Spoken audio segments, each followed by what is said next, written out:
Hello, my name is Mr. Booth, and I'm going to talk to you about A-level government and politics. It's a subject we've taught before. Indeed, I've taught it before at this school, but it's just been in hibernation for a couple of years. We're bringing it back, and we're hoping to grow it this year and over the next few years, because it's a really, really interesting and really good A-level. As well as teaching history at this school, I've taught A-level politics a number of times, and indeed my degree is a combination of history and politics. So those two subjects work really well together. Other subjects politics works with, well, a long list really. English literature, English language, psychology, sociology, works well with sciences as well, because politics is about people being interested in how our world works, how our country works, the issues that affect us.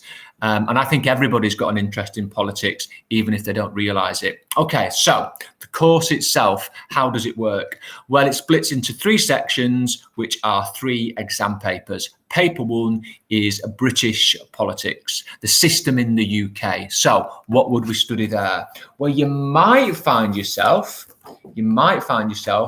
looking at people like this.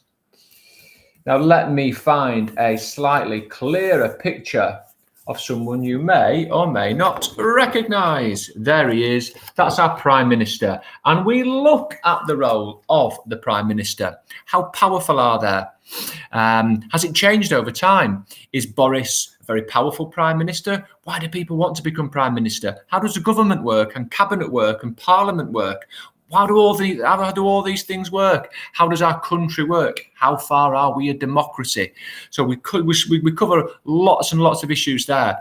Also in paper one, and I have some information here for you, is okay, let's look at why people vote in the way they do. If you look at this map here, you'll see that there's lots of blue on there, which is Conservative. But if you look at the big cities like Birmingham and London and Manchester and Leeds and quite a lot of Bradford, there's a lot of red. That's Labour. Why are people in cities voting Labour? Why do people vote Labour? Why do people vote Conservative? Why do people vote Liberal Democrat? What are these parties like? What do they offer?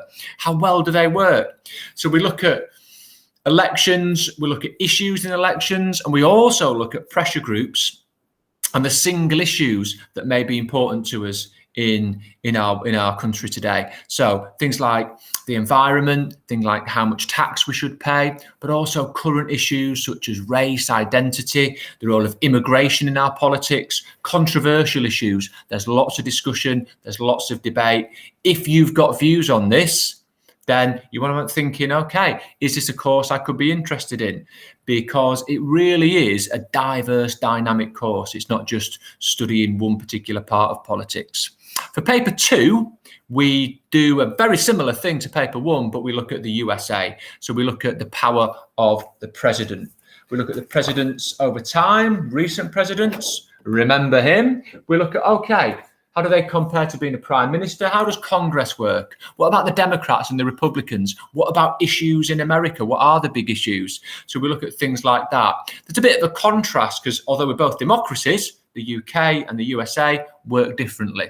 So we look at the system over there and lots of things that relate to that. So that's paper one UK and paper two USA. Now, paper three is a fantastic paper.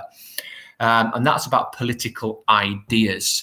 I'm massively interested in ideas and how they influence our world. And I would argue with people that they have a big influence, even if we don't realise it. So we look at ideas like liberalism, conservatism, and then we look at more radical ideas like socialism and fascism. We also look at, things like feminism and different sets of ideas that may affect our world today.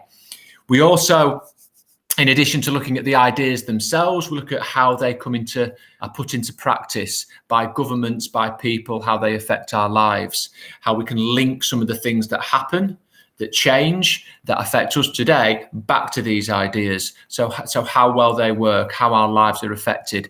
It's a really, really interesting part of the course, and it leads to a lot of discussion, a lot of debate, and a lot of thinking about, okay, how are these things really impacting on us? How are they going to change maybe our lives in the future? what change is going on now. There's tons of issues, way too many for me to talk about to you today, but I hope I'm giving you a little flavour, a little insight into this kind of things that we'll do in lessons. So just to recap then, 3 papers, 3 exams, all exams, 2 hours long, paper 1, 2 hours long, paper 2, and 2 hours long, the political ideas section in paper 3. It's a really sort of well-organised course. It's AQA. I think that's the best course for A-level politics.